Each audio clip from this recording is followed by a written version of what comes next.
Si según la Declaración Universal de los Derechos Humanos, todas las personas nacen libres e iguales en dignidad y derechos, ¿por qué hablar de los derechos humanos de las mujeres? Declarar un derecho o unos derechos inherentes a las personas en un instrumento internacional es un avance muy importante. Digamos que es un buen principio, un gran respaldo para toda persona y comunidad humana. Pero a la hora de aplicar este principio puede que el sentido de universalidad se entienda mal, de modo que se reduzca solo a ciertos grupos que tradicionalmente han gozado de mayor poder y autonomía, los que se ven a sí mismos como la medida de lo humano, los que siempre han tenido privilegios, olvidando que, como manifestó José Martí, quien tiene un derecho no obtiene el de violar el ajeno para mantener el suyo. Y así, malentendido el sentido de la universalidad o el de la humanidad, las personas de raza blanca, o las muy adineradas, o las muy poderosas, o las heterosexuales, o las no discapacitadas, o las del sexo masculino, se suelen asumir como modelo del ser humano al que deben beneficiar todos o la mayor parte de los derechos. Esto ocurre porque en realidad se piensan a sí mismas según una imagen de humanidad socialmente construida que suele ajustarse al ideal en el que estas personas creen reconocerse. Y hasta puede que estos grupos consideren que ciertos sectores tradicionalmente excluidos, como por ejemplo las poblaciones negras, las personas de muy poca edad o las de mucha edad, o las indígenas, no tienen las condiciones naturales necesarias para gozar de todos los derechos humanos. Esto afecta en mayor grado a las mujeres, porque al conformar la mitad de la especie, conforman también la mitad de cualquier otro grupo discriminado. Los hombres, independientemente del dinero que posean, las limitaciones físicas o mentales que les afecten, el color de su piel, el nivel educativo que alcancen, la clase social a que pertenezcan, suelen ser considerados como los únicos seres plenamente humanos, propietarios, por decirlo así, de la esencia de la humanidad. Este fenómeno se denomina androcentrismo, del griego andros, que significa varón. En consecuencia, históricamente se ha venido limitando el derecho de las mujeres a desempeñar un trabajo asalariado, a tener dinero propio, a tener propiedades, a tomar decisiones personales sobre su cuerpo, a cumplir sus propias expectativas, a gozar de autonomía y de una vida libre de violencia, a ocupar puestos de jerarquía, a desempeñar trabajos más valorados socialmente. En fin, a todo lo que se considera condiciones necesarias para una vida digna. Cuando decimos violencia, no pensamos solo en cuchillos y látigos o armas de cualquier tipo. Pensamos también en eso que se denomina violencia simbólica, es decir, los discursos, imágenes o lo que sea que sin provocar daño físico provoca daño psicológico o daño moral y expone al daño físico.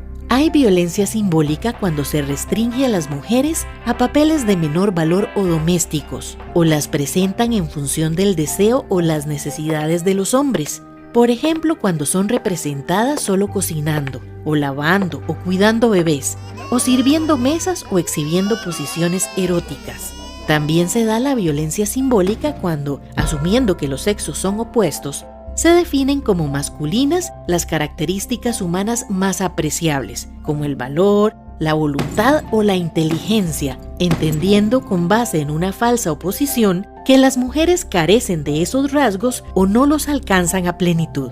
En este sentido se pueden observar las representaciones prevalecientes en las imágenes de la publicidad, los chistes, los discursos en general. Pero estas representaciones, aun en los casos en que se refieran a una realidad social, dejan por fuera la variedad y riqueza humana de las mujeres, de sus acciones, de sus contribuciones a la sociedad. Se trata de fantasías, estereotipos, imágenes congeladas que a veces comparten las mujeres mismas, porque lo que se repite muchas veces termina aceptándose como verdad. Pero no todas y no siempre lo han aceptado así. Desde hace muchos años hay grupos de mujeres que han venido luchando porque las cosas cambien. Ellas han participado activamente en todas las luchas sociales por la igualdad. De hecho, el vocablo feminismo se define en el diccionario de nuestra lengua como la ideología que defiende que las mujeres deben tener los mismos derechos que los hombres.